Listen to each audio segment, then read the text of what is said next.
This right here is the foxy woman Yae Miko, and this here, it's probably your Yae Miko.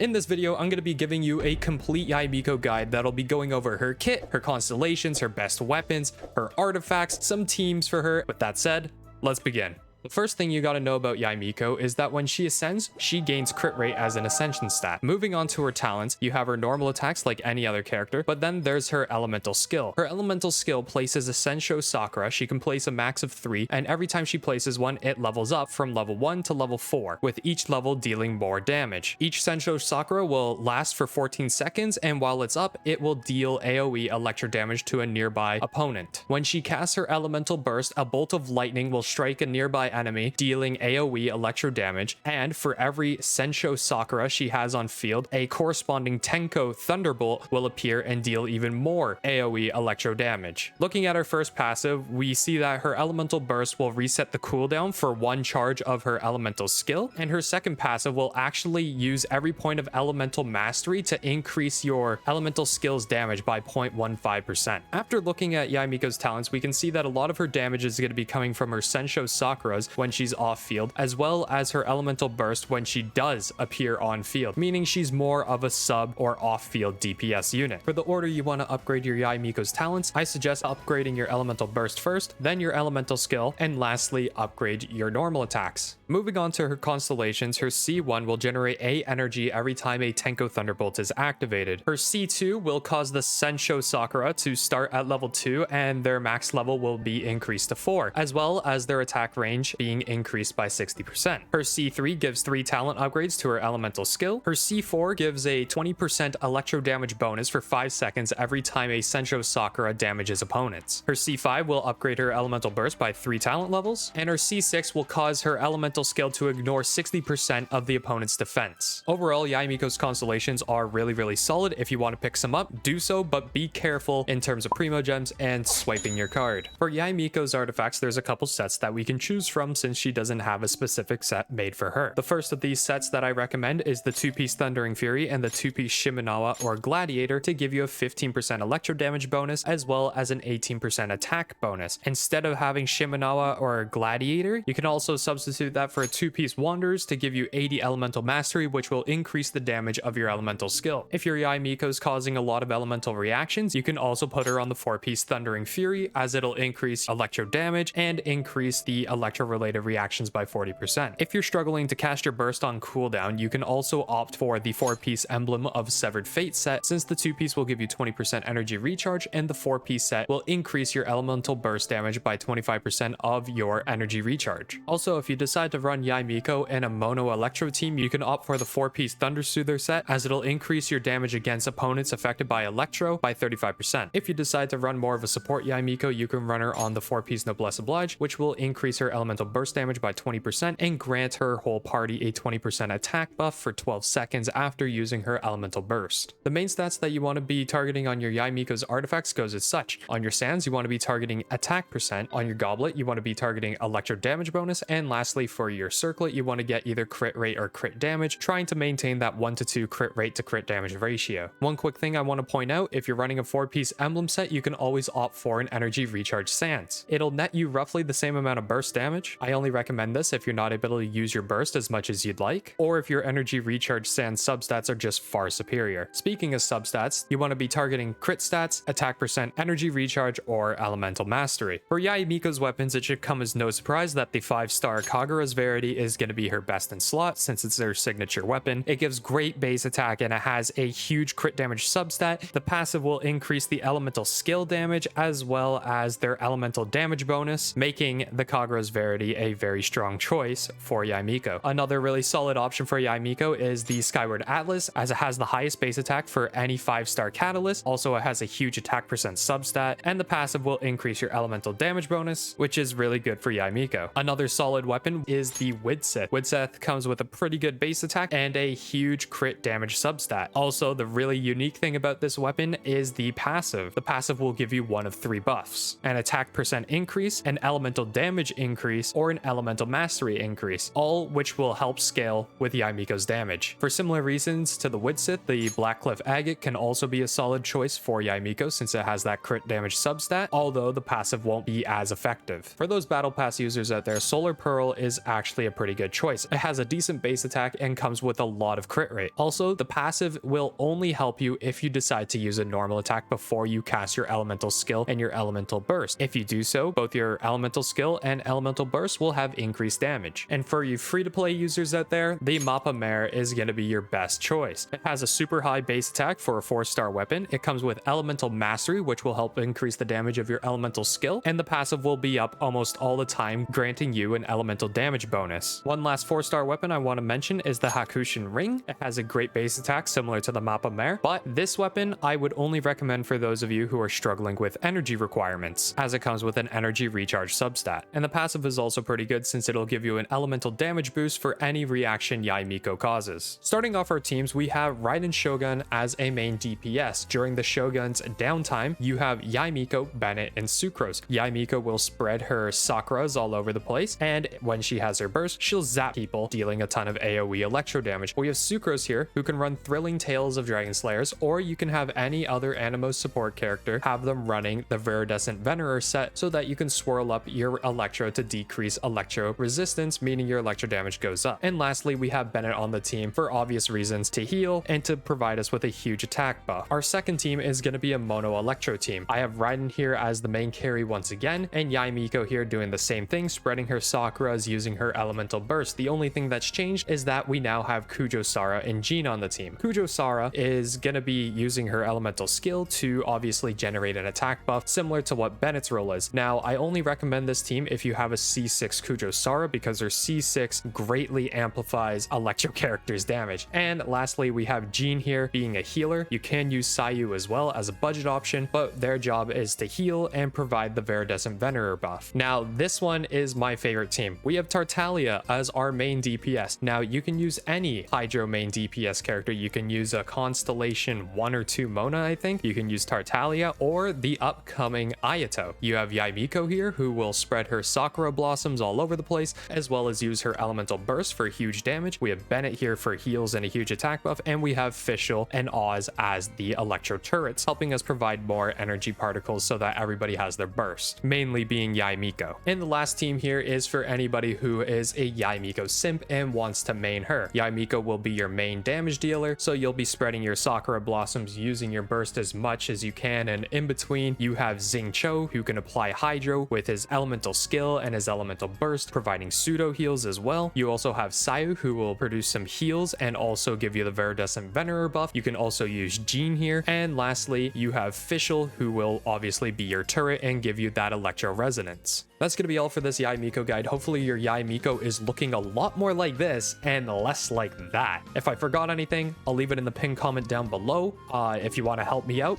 drop a like on the video, subscribe to the channel, and follow me on Twitch. Until next time, guys. Peace.